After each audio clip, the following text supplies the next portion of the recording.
نحمده ونصلي على رسوله الكريم اما بعد فاعوذ بالله من الشيطان الرجيم بسم الله الرحمن الرحيم رب اشرح لي صدري ويسر لي امري واحلل عقدة من لساني يفقهوا قولي۔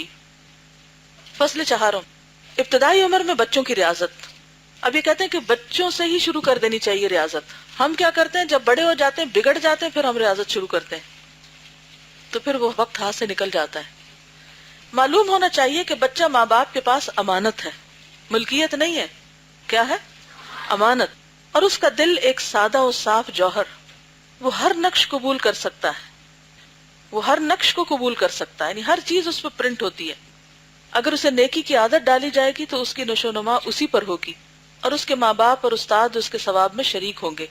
اور اگر اسے برائی کی عادت ڈالی جائے گی تو اسی پر بڑھتا چلا جائے گا، اور اس کا بوجھ اس کے سرپرستوں پر ہوگا۔ تو چاہیے کہ اسے برائی سے بچائیں۔ امر بالمعروف اور نہی عن المنکر سب سے پہلے اپنے ہی بچوں سے شروع کریں، اور ادب و تہذیب اور اچھے اخلاق سکھائیں۔ برے ساتھیوں کے پاس بیٹھنے سے روکیں، ناز و نعمت کی عادت نہ ڈالیں، اور آرام اور زینت کے اسباب اس کی نظروں میں محبوب نہ بنائیں، کیونکہ وہ بڑا ہو کر پھر انہی کی طلب میں اپنی زندگی برباد کر دے گا۔ لیکن ہمارے یہاں کیا ہوتا ہے، بچوں کو اتنے لاڈ کرتے ہیں اور ہم سمجھتے ہیں یہی محبت ہے جو ہم ان کو دے رہے ہیں۔ انہیں کوئی کام نہیں کرنے دیتے، انہیں دھوپ میں نہیں جانے دیتے، انہیں سردی میں نہیں جانے دیتے، انہیں پانی میں نہیں جانے دیتے، انہیں مٹی میں نہیں جانے دیتے۔ یہ کیا ہوتا ہے؟ ہر چیز سے، کسی چیز سے ٹھنڈ لگ جاتی ہے، کسی سے گرمی لگ جاتی ہے۔ مشقت جب نہیں ہوتی تو ٹف ہوتے ہی نہیں۔ اور یہ سب کہاں سے شروع ہوتا ہے؟ بچپن سے۔ اول عمر سے ہی بچے کی نگرانی کرنی چاہیے۔ اسے دودھ پلانے اور پرورش کرنے والی کوئی نیک اور متدین عورت تلاش کرنی چاہیے۔ ویسے تو یہ کہ شادی سے پہلے ہی نیک عورت تلاش کرنی چاہیے، لیکن یہ کہ بعض اوقات عربوں میں جیسے رواج ہوتا تھا نا کہ دودھ اور عورتیں پلاتی تھی، تو پھر دودھ بھی ہر ایک کا نہیں پلانا چاہیے، جو حلال کی روزی کھاتی ہو، کیونکہ حرام کی خوراک سے حاصل ہونے والے دودھ میں کوئی برکت نہیں ہوتی۔ پھر جب اس میں تمیز کے آثار معلوم ہونے لگے، اور سب سے پہلے شرم و حیا ہوگی، اور یہ شرافت کی علامت ہے، اور یہ بالغ ہونے کے بعد کمال عقل کی بشارت بھی ہے۔ یعنی عقل مند کون ہے؟ جس کے اندر حیا ہو، تو اس کی اسی صفت سے اس کی تعدیب اور تہذیب میں مدد لی جائے۔ یعنی جس کے اندر حیا ہوگا نا، شرم ہوگی، تو اس کے باقی اخلاق بھی پھر سمر جائیں گے۔ الحیاء لا یأتی الا بخیر۔ متدین، دیندار، ریلیجس، نیک۔ سب سے پہلے جو صفت بچے پر غالب آئے گی وہ کھانے کی خواہش ہے، تو چاہیے کہ اسے کھانے کے آداب سکھائے، اور اسے عادت ڈالے کہ کبھی کبھی وہ روکھی روٹی بھی کھائے، بغیر سالن کے، بغیر کچھ لگائے، خالی روٹی پکڑا دی ہاتھ میں۔ اور آپ دیکھیں پہلے مائیں جب بچوں کو پالتی تھی نا تو ایسے ہی کرتی تھی، روٹی کا ٹکڑا پکا دیا اور بچے اسی کو چباتے رہتے تھے اور اس کو کھانے کے عادی ہو جاتے، کچھ بھی نہیں لگا لگو کے دیتے۔ اب سیریلیک ہے اور سیریلز ہیں اور پتہ نہیں کیا سے کیا ہیں، اور پھر بھی بچے کچھ نہیں کھانا چاہتے۔ تاکہ سالن کو ہر وقت ضروری نہ سمجھے، اور اسے بتائے کہ زیادہ کھانا برا ہے، اور زیادہ کھانے والا چارپایوں کی طرح ہوتا ہے، اینیملز کی طرح ہوتا ہے۔ نیز یہ کہ اسے سفید کپڑوں کی ترغیب دلائے، یعنی لڑکوں کو خاص طور پہ ریشمی اور رنگین کپڑوں سے پرہیز کرائے، اور بتائے کہ یہ عورتوں اور مخنثوں کا لباس ہے، کلرفل ڈریسز۔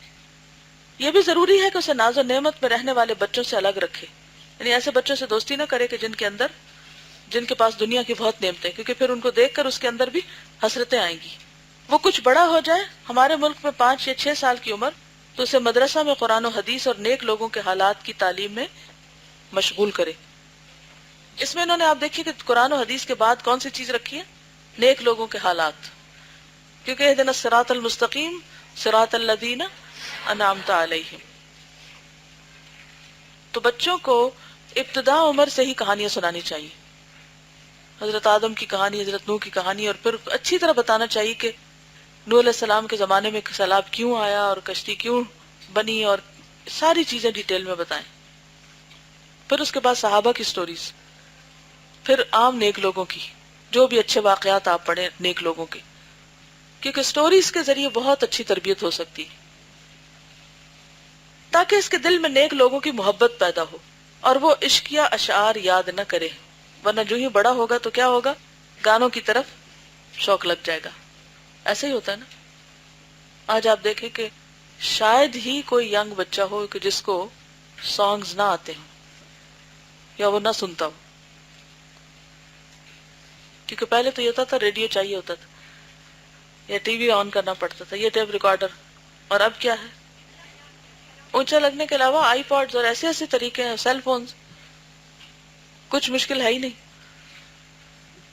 جب بچے سے کوئی اچھا فعل یا اچھا خلق ظاہر ہو تو اس پر اس کی عزت کی جائے, اسے رسپیکٹ دی جائے, اور جس چیز سے وہ خوش ہو اسے وہ تحفے کے طور پر دی جائے اور لوگوں کے سامنے اس کی تعریف کی جائے.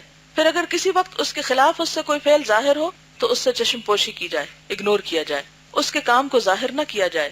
یعنی سب کے سامنے مت ہنسے کہ اس بچے نے یہ خرابیاں کی ہیں, خصوصاً اس کے سامنے. کئی مائیں ایسی ہوتی ہیں نا کہ بچے غلط کام کرے تو پھر ہر ایک سے شکایتیں کرتی ہیں, ہر ایک سے ذکر کرتی ہیں اور بچوں کی عزت مجروح کرتی. بچوں کو دوسروں کے سامنے ڈانٹا بھی کم جائے. اگر دوبارہ کرے تو اسے پوشیدہ طور پر ملامت کرے اور ڈرائے کہ لوگوں میں اس کی اطلاع دے دوں گا. زیادہ ڈانٹ ڈپٹ نہ کرے کہ اس سے ملامت کا سننا بے حقیقت ہو جاتا ہے, یعنی کچھ دن بعد اثر ختم ہو جاتا ہے. اور اس کے ساتھ گفتگو کرتے وقت اپنی ہیبت کو برقرار رکھے. یہ ہیبت جو ہے نا یہ بہت ضروری ہے. بچوں کو ماں باپ سے ڈرنا چاہیے. اگر ہیبت نکل جائے نا تو پھر اصلاح نہیں ہو سکتی, پھر تربیت نہیں ہو سکتی, وہ آپ کو ہلکا نہ پائیں. لیکن آج کل جب سے یہ ٹرینڈ بدلا ہے نا کہ ہم تو بچوں کے دوست ہیں, ٹھیک ہے آپ دوست ہیں لیکن ہیبت کا ہونا ضروری. کہیں سے بھی اگر استاد کی ہیبت ختم ہو جائے, ماں باپ کی ہیبت ختم ہو جائے, بزرگوں کی ہیبت ختم ہو جائے تو اس کا شدید نقصان ہوتا ہے. انسان جو کچھ اسے سیکھنا چاہیے وہ سیکھ نہیں سکتا, وہ محروم ہو جاتا ہے. کہتے ہیں نا با ادب با نصیب, بے ادب بے نصیب. اور یہ ایک حقیقت ہے. جب بچے ماں باپ کا ادب نہیں کرتے تو ماں باپ ان کو کچھ نہیں سکھا سکتے. اور یہی حال استاد کے ساتھ ہوتا ہے. اگر آپ استاد کا ادب نہ کریں, احترام نہ کریں تو پھر کیا ہوگا, اس کے پاس جو بھی علم ہے, تھوڑا ہے زیادہ ہے, وہ اس کو روک لے گا. کیونکہ علم دینا اسی اعتبار سے ہوتا ہے جس اعتبار سے آگے لینے والے لیتے ہیں اس کو. اگر لینے والے سنجیدہ ہی نہ ہو لینے میں تو دینے والا دے ہی نہیں سکتا. تو یہ بڑی اہم بات ہے کہ بچے ماں باپ سے ڈرتے ہوں. ماں کو چاہیے کہ بچے کو باپ کا خوف دلائے اور اسے دن کو نہ سونے دے کہ اس سے سستی پیدا ہوتی ہے. رات کو سونے سے نہ روکے لیکن اسے نرم اور آرام دہ بستر نہ دے تاکہ اس کے اعضاء سخت ہو جائیں اور وہ بستر اور لباس اور طعام میں سختی کا عادی ہو جائے. اس میں بھی ہم اکثر مائیں کیا کہتی, چھٹی کا دن ہے سونے دو. اکثر گھروں میں باقاعدہ چھٹی کا دن سونے کا دن کے طور پہ منایا جاتا ہے. اور وہ بستر اور لباس اور طعام میں سختی کا عادی ہو جائے, اسے چلنے پھرنے, حرکت کرنے اور ورزش کی عادت ڈالے تاکہ اس پر سستی غالب نہ ہو, کیونکہ سستی شیطان کا دروازہ ہے نا. اسے ماں باپ کے کمالات یا اپنے کھانے اور لباس پر فخر کرنے سے روکے اور اپنے ساتھیوں سے تواضع سے پیش آنے کی تاکید کرے. یعنی بچے جو ہیں وہ اپنے ساتھیوں کے ساتھ ہمبل ہوں, ان کے ساتھ بدتمیزی نہ کریں. نیز اس بات سے بھی روکے کہ وہ کسی بچے سے کوئی چیز لے, مانگنے کی عادت نہ ڈالیں. اسے بتائے کہ لینا کمینگی ہے, بلندی دینے میں ہے. اس کے ذہن سے سونے چاندی کی محبت نکالے اور اسے عادت ڈالے کہ نہ مجلس میں تھوکے, نہ ناک صاف کرے, لوگوں کے بیچ میں بیٹھ کر بار بار ناک کو ہاتھ نہ لگائے, نہ دوسروں کی موجودگی میں جمائی, ہچکی یا ابکائی لے, اور نہ پاؤں پہ پاؤں رکھ کر لیٹے. زیادہ بولنے سے بھی اسے روکے. عادت ڈالے کہ وہ صرف جواب میں بولے. یہ بھی سمجھائے کہ جب کوئی آدمی گفتگو کرے تو اسے غور سے سنے, اپنے سے بڑے کے لیے کھڑا ہو جائے اور اس کے سامنے مؤدب ہو کر بیٹھے, یعنی ادب سے بیٹھے, بیٹھنے میں بھی ادب تمیز ہو. بری گفتگو اور برے لوگوں کی مجلس سے روکے, کیونکہ بچوں کی اصلی حفاظت یہ ہے کہ ان کو برے ساتھیوں سے بچایا جائے. تاہم مدرسے سے فارغ ہونے کے بعد اسے اچھے کھیل سے روکا نہ جائے, کیونکہ کھیلنا بھی بچوں کی ضرورت ہوتی ہے کہ تعلیم و تربیت کی تھکاوٹ سے آرام پائے. جیسا کہ کہا گیا ہے, راحت پانے والے دل نصیحت قبول کرتے ہیں. کیا مطلب اس بات کا؟ یعنی دل اگر پرسکون ہے, کوئی پریشانی نہیں, ٹینشن نہیں, کوئی غم نہیں, کوئی غصہ نہیں, تو پھر کیا ہوتا ہے, نصیحت جذب ہوتی ہے اس میں. اور بچوں کے لیے پسندیدہ ترین چیز کیا ہوتی ہے, کھیل کود. جب وہ کھیل لیتے ہیں تو پھر اتنے اچھے سے مؤدب بن جاتے ہیں, جی حضوری کرتے ہیں. اور اگر آپ انہیں کھیل سے روکیں پھر کیا ہوتا ہے, موڈ آف ہو جاتا ہے, اور پھر آپ انہیں کوئی کام بھی کہیں کہ اٹھو, پڑھو, کھاؤ, سو جاؤ, کچھ بھی نہیں سنتے. یہ بڑی حکمت کی بات انہوں نے لکھی ہے. کوئی ماں بتائے گی کیا کرے گی وہ اپنے بچوں کے ساتھ؟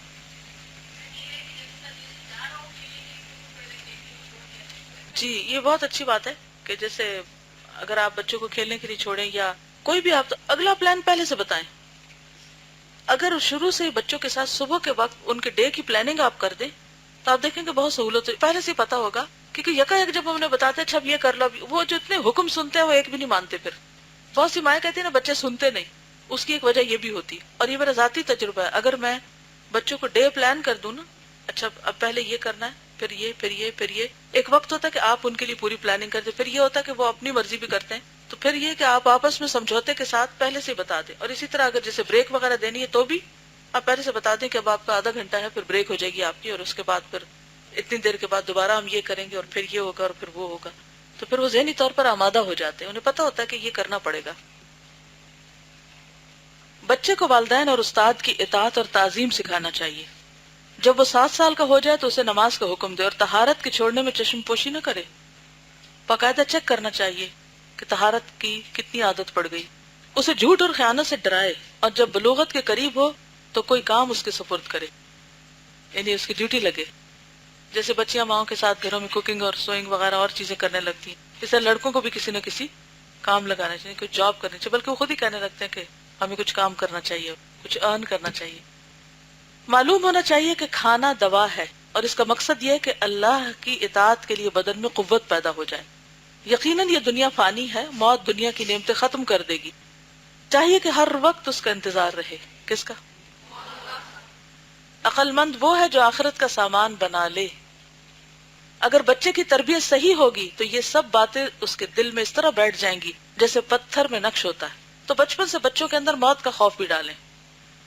حضرت سہل بن عبداللہ نے کہا، میں 3 برس کا تھا اور رات کے وقت کھڑا ہو کر اپنے ماموں محمد بن سوار کو نماز پڑھتے دیکھا کرتا تھا. ایک دن انہوں نے کہا، کیا تو اللہ کا ذکر نہیں کرتا جس نے تجھے پیدا کیا؟ میں نے کہا، میں اس کا ذکر کیسے کروں؟ تو انہوں نے کہا، اپنے دل میں بغیر زبان ہلائے 3 مرتبہ کہو، اللہ معی، اللہ ناظر الی، اللہ شاہدی. اللہ میرے ساتھ ہے، اللہ مجھے دیکھتا ہے، اللہ میرا گواہ ہے. میں نے کئی رات ایسا ہی کیا، پھر آپ کو بتایا تو کہا اسے ہر رات 11 مرتبہ پڑھا کرو. میں نے ایسا ہی کیا تو میرے دل میں اس کی لذت پیدا ہو گئی. پھر 1 سال گزر گیا تو ماموں نے مجھ سے کہا، جو میں نے تجھے سکھایا اس کو یاد رکھ اور قبر میں جانے تک اس پر مداومت کر. چنانچہ میں نے کئی سال تک اس کی پابندی کی اور مجھے اپنے باطن میں اس کی لذت معلوم ہوئی. پھر میرے ماموں نے کہا، اے سہل، جس کے ساتھ اللہ ہو اور وہ اس کو دیکھ رہا ہو اور وہ اس کا نگران بھی ہو، تو کیا ایسا شخص اللہ کی نافرمانی کر سکتا ہے؟ اللہ کی نافرمانی سے بچ.